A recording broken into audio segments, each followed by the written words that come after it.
suite Éric Revel qui va nous parler de la fin de la guerre commerciale France-Amérique. Oui, la fin provisoire d'une guerre commerciale entre Airbus et Boeing. Joe Biden à Bruxelles qui joue l'apaisement. Éric, bonjour. Bonjour. Éric, oui, on vous entend? Non? On a un petit souci avec Éric Revel. Est-ce que Éric nous entend? Petit problème Éric, une technique. fois, on voulait parler. Oui, un petit décalage avec Éric qui était un peu à distance. Donc, Joe Biden à Bruxelles joue l'apaisement tous azimuts avec les Européens. Oui. Oui, c'est un armistice commercial pour 5 ans entre l'Union européenne et les États-Unis.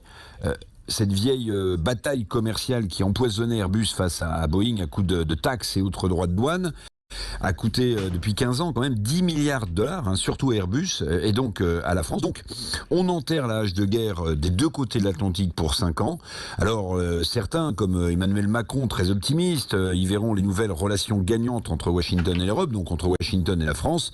Mais en réalité, Patrick, Joe Biden voulait, on le sait, un front commun européen face à la Chine. Bon, ben voilà, il a un peu négocié, il l'obtient ce front commun grâce à cet accord politique, en fait, entre Boeing et Airbus. Alors on peut dire, oui, merci Oncle Joe, voilà, si ça vous va. Ouais, je vous sens un peu ironique, Éric. Je le suis même beaucoup ironique, Patrick, parce que en réalité, je vais vous dire, les États-Unis prônent souvent le libéralisme économique lorsque ça les arrange, quand ça les arrange. Mais les États-Unis sont en réalité l'un des pays les plus protectionnistes au monde, et je peux vous dire que les exemples fourmillent pour illustrer cette posture américaine. Soyez libéraux si vous avez envie, mais nous, les Américains, on ne l'est pas souvent. Oui, quels exemples alors ? Je vais vous en donner un, toujours dans l'aéronautique. Il y a 10 ans, je ne sais pas si vous vous souvenez de cette incroyable affaire, Airbus avait remporté un méga appel d'offres face à Boeing pour les avions ravitailleurs quand même de l'armée de l'air américaine. C'est Airbus qui avait gagné l'appel d'offres. Il y avait près de 300 appareils au total, des dizaines de milliards de dollars.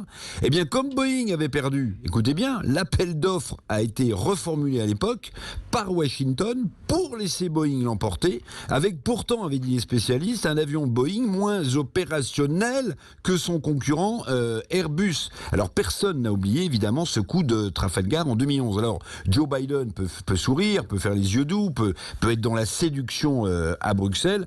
En réalité, c'est toujours la même chose. C'est l'Europe qui joue sa crédibilité. Et si l'Europe veut s'imposer, plutôt que de jouer les coudes entre la Chine et les États-Unis, eh bien il faut taper du poing sur la table. Et à mon avis, si l'Europe veut devenir un géant, c'est dans ce genre de guerre commerciale qu'elle peut le devenir. Et tout ça, ça ferait grandement progresser l'idée européenne. Merci Éric Revel, comme chaque matin, l'édito Écho à 8h25 sur